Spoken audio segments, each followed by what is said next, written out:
सभी को मेरा नमस्कार। मैं अलका तड़ियाल, केंद्रीय विद्यालय ऋषिकेश, आप सभी के समक्ष विजिलेंस अवेयरनेस वीक के दौरान अपने कुछ विचार प्रकट कर रही हूँ। सर्वप्रथम मेरे ये विचार एक कविता के माध्यम से हैं, जो इस प्रकार से हैं।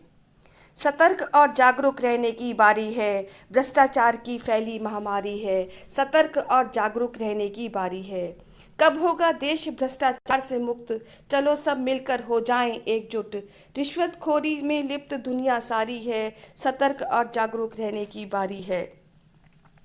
दीन और ईमान छोड़कर बैठे दफ्तरों में जो रिश्वत है लेते, अमीरी के सामने फिर से गरीबी हारी है, सतर्क और जागरूक रहने की बारी है।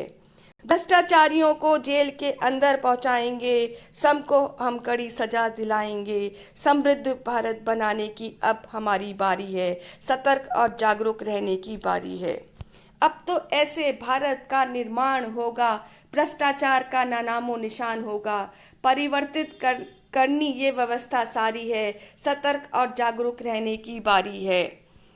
Vigilance awareness week from 27 October to 2 November 2020। सतर्क भारत और समृद्ध भारत। सतर्कता है सही विचार, तभी मिटेगा भ्रष्टाचार। सतर्क भारत, समृद्ध भारत। भ्रष्टाचार को से मिटाना होगा, सतर्क और समृद्ध भारत बनाना होगा। सतर्क और जागरूक रहना किसी भी इंसान, समाज और देश के विकास के लिए बहुत ही सहायक होता है। जो समाज या राष्ट्र जागरूक नहीं और सतर्क नहीं होता, उसे बड़ी ही तकलीफ उठानी पड़ती है, जिसका एक उदाहरण आप अपने देश के रूप में ले सकते हैं, जो सतर्कता में सैकड़ों सालों तक गुलाम रहा और आज़ादी के एक बहुत बड़ी कीमत चुकानी पड़ी। अतः देश को समृद्ध बनाने हेतु देश की सतर्कता होना अति आवश्यक है। केंद्रीय सतर्कता आयोग के द्वारा हर साल अक्टूबर के अंतिम सप्ताह को सरदार वल्लभ भाई पटेल के जन्मदिन के अवसर पर सतर्कता जागरूकता सप्ताह मनाया जाता है। सरदार पटेल का जन्म 31 अक्टूबर को हुआ था और भारत को एकत्रित और जागरूक करने में सरदार पटेल का बहुत बड़ा योगदान था। अतः इस वर्ष सतर्कता जागरूकता सप्ताह के अंतर्गत सतर्क भारत समृद्ध भारत अभियान चलाया जा रहा है, जिसमें लोगों को जागरूक और भ्रष्टाचार से मुक्ति के प्रयासों को जोर दिया जा रहा है। इस अभियान का प्रमुख उद्देश्य देश के नागरिकों को भ्रष्टाचार से लड़ने हेतु जागरूक करना और लोक प्रशासन में ईमानदारी सुनिश्चित करना है। साथ ही प्रशासन में प्रणालीगत सुधार लाने के लिए उन्हें सतर्कता कार्य की योजना, क्रियान्वयन और समीक्षा करना है। इसके अतिरिक्त पारदर्शिता, जवाबदेही और भ्रष्टाचार मुक्त शासन के प्रति आम आदमी विशेषकर युवाओं में जागरूकता पैदा करना है। इस प्रकार के अभियान के माध्यम से जागरूकता और सतर्कता फैलने के प्रयास किए जाते हैं। हजारों लाखों की संख्या में लोग शामिल होते हैं। निरक्षर लोगों को समझने में आसानी होती है, क्योंकि सतर्कता व जागरूकता उन्हीं के ही लोकल लोगों द्वारा फैलाई जा रही होती है। साथ ही रेडियो और टेलीविजन के माध्यम से उन्हें जागरूक करने के हर संभव प्रयास किए जाते हैं। पैम्पलेट्स तथा बैनर के माध्यम से शिक्षित और अशिक्षित दोनों प्रकार के लोगों को जरूरी जानकारी दी जाती है। ऐसे कार्यक्रमों से समाज के ऐसे भागों में पहुंचकर जागरूकता फैलाई जाती है, जो उनके व्यक्तिगत अभाव के कारण समाज से कट चुके हैं। आज भारत देश अपने आत्मनिर्भर बनने के लक्ष्य तक पहुंचने के लिए राष्ट्रव्यापी आत्मविश्वास एवं सुदृढ़ संकल्प के साथ पूर्णतः सतर्क और तैयार है। भारत की प्राचीन संस्कृति व सभ्यता, वैचारिक उन्नतिशीलता व संवेदनशीलता तथा आध्यात्मिक पवित्रता व निर्बलता इसे समृद्ध बनाती है। पर्यावरण संरक्षण, स्वच्छता, स्वास्थ्य और आध्यात्मिकता, वैज्ञानिक पद्धति से खेती की ओर पूरी निष्ठा और सतर्कता से नित बढ़ते कदम इसे कृषि जनित नई ऊंचाइयों की ओर ले जा रहे हैं। दुनिया में सर्वाधिक युवा शक्ति वाले हमारे देश के जाबाज सैनिकों की शूरवीरता और सतर्कता के चलते हमारी सीमाएं सदा सुरक्षित है। हर आम आदमी की सुख सुविधाओं को लेकर भी भारत पूरी तरह से सतर्क और मुस्तैद है। गांव को शहर से और शहर को महानगरों से जल थल वायु मार्गों से जोड़ने का बेजोड़ काम किया जा रहा है। प्रौद्योगिकी की पहुंच से उनको सक्षम बनाने के लिए बनाई गई समूची योजनाएं सुविधापूर्वक, आसानी से सार्थकता पूर्वक लागू हुई हैं, जिससे आत्मनिर्भरता बढ़ी है। ज्ञान, विज्ञान, पर्यावरण, सुरक्षा आदि सभी क्षेत्रों में समय रहते सतर्कता के चलते सशक्त, संपन्न व समृद्ध भारत की परिकल्पना साकार हो रही है।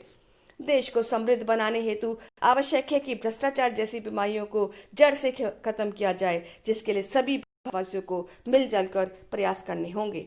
देश के प्रत्येक नागरिक को व्यक्तिगत स्तर पर जागरूक करना और सतर्क रहना होगा, तभी एक समृद्ध भारत का निर्माण सफल हो सकता है। नमस्कार, जैसा कि आप सभी जानते हैं, आज 31 अक्टूबर है और 31 अक्टूबर को सरदार वल्लभ भाई पटेल का जन्म दिवस राष्ट्रीय एकीकरण के रूप में मनाया जाता है। सरदार वल्लभ भाई पटेल का जन्म सन 1875 में गुजरात के एक गांव में हुआ था। वे एक किसान परिवार से थे, बड़े ही गरीब परिवार से थे। उनके पिता का नाम जवेरी भाई था और माता का नाम लाडवा देवी था। अपने तीनों भाई बहनों में वे चौथे नंबर पर थे। उनकी आरंभिक शिक्षा गुजरात में ही हुई थी। गुजरात के बाद वे लंदन गए, जहां उन्होंने वकालत की शिक्षा ग्रहण की और शिक्षा ग्रहण करने के बाद वे पुनः अहमदाबाद वापस आ गए थे। जब वे भारत आए तो राष्ट्रीय आंदोलन की चिंगारी बहुत अधिक हो चुकी थी और वे महात्मा गांधी से पूर्णतः प्रेरित थे। उनका स्वतंत्रता आंदोलन में बहुत अधिक महत्वपूर्ण योगदान रहा और उनका सर्वप्रथम पहला संघर्ष था खेड़ा संघर्ष।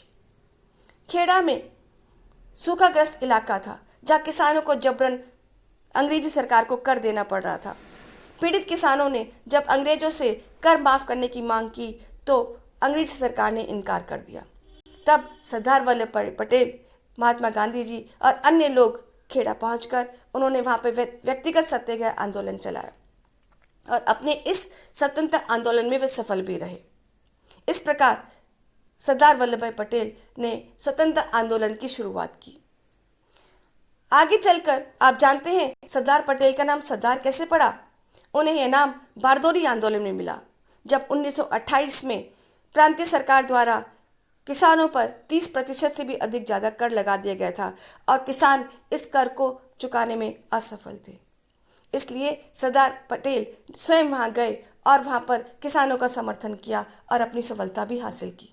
इस प्रकार बारदौली के लोगों ने उन्हें सरदार नाम दे दिया था। 1928 से लेकर सन 1947 तक सरदार पटेल अपनी स्वतंत्रता आंदोलन में अहम भूमिका निभाते रहे और जब भारत आज़ाद हुआ तो वे भारत के उप प्रधानमंत्री बने और गृह मंत्री बने और राष्ट्र को जोड़ने का कार्य उन्हें दे दिया गया। उनके अथक प्रयास से ही लगभग 565 रियासतें एकजुट हो गई थी और भारत को एक नए भारत निर्माण का रूप मिला। और आप जानते हैं, इसी भाषाई आधार पर भारत के नए राज्यों का भी जन्म हुआ था। तो ऐसे महान स्वतंत्रता आंदोलन का हम नमन करते हैं, सत्य नमन करते हैं। जय हिंद, जय भारत।